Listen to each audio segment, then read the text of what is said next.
The orderly Pret ghost. A company of Kula merchants journeyed from one town to the next, their backs laden with goods.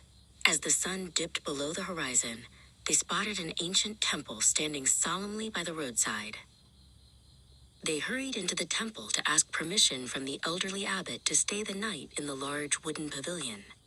"Yes, layman, rest in that pavilion tonight," the abbot said in a soft voice, but his eyes looked strangely vacant. Every merchant, weary from their journey, spread their blankets on the wooden floor of the pavilion. They checked their bundles of goods one last time before finally lying down. Trading was hard work.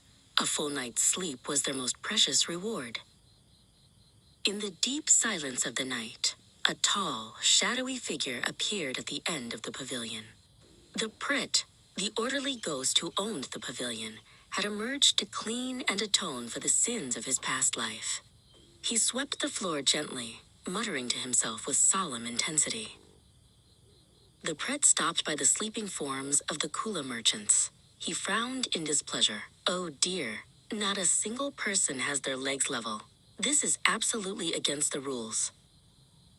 In and San gasped silently. They felt a strong, ice-cold hand firmly pull In's ankle down.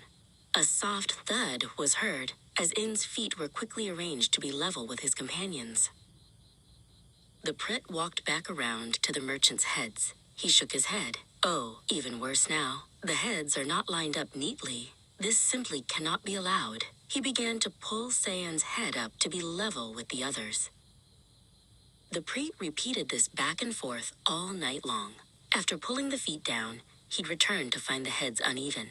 Once the heads were adjusted, he'd go back to find the feet uneven again. They were stretched and pulled by the Pret until they were nearly exhausted. When the rooster crowed and the first ray of sun peeked over the horizon, the Pret vanished instantly. The merchants sat up quickly, aching and utterly exhausted. They gathered their belongings in a rush and fled the pavilion immediately.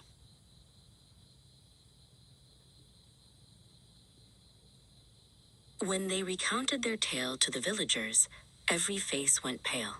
That temple, it has been abandoned for a long time.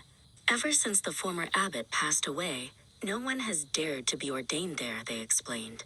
That pavilion you slept in, that was the former abbot's, the orderly Pret's, own hall.